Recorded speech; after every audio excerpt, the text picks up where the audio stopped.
Depuis lundi 24 novembre, les dirigeants de l'Union africaine et de l'Union européenne sont à Luanda, en Angola, qui assure actuellement la présidence de l'Union africaine pour le 7e sommet UA-UE. Ce sommet marque le 25e anniversaire du partenariat formel entre les deux organisations.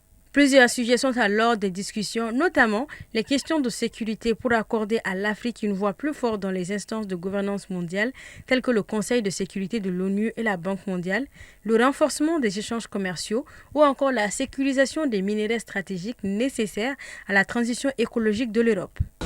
Eu trabalho com todo mundo. O mundo não é feito só de país nem de dois países. Todos quiserem trabalhar com Angola, nós estamos abertos ao mundo. Whenever the world needs that Europe and Africa work together for the good of the planet.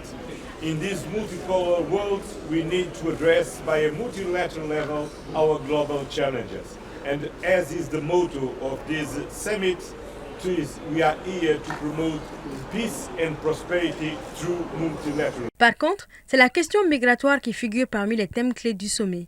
L'un des enjeux est de transformer la migration en opportunité. Ainsi, les chefs d'État et de gouvernement discutent des moyens de juguler l'immigration illégale vers l'Europe. L'Union européenne et l'Union africaine entendent renforcer les mécanismes de retour, de réadmission et de réintégration durable des migrants tout en respectant les droits humains. S'exprimant lors du sommet, le secrétaire général de l'ONU, Antonio Guterres, a soutenu que les deux régions pourraient former un axe central pour un ordre mondial plus juste. Selon lui, cela pourrait corriger les injustices historiques et donner une véritable voix aux pays longtemps exclus des instances de décision internationales.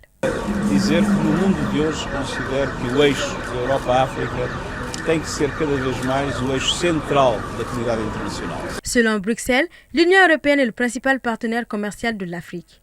En 2023, les échanges de biens et de services ont atteint 467 milliards d'euros. Les États du Golfe et de la Turquie sont également représentés dans ce sommet.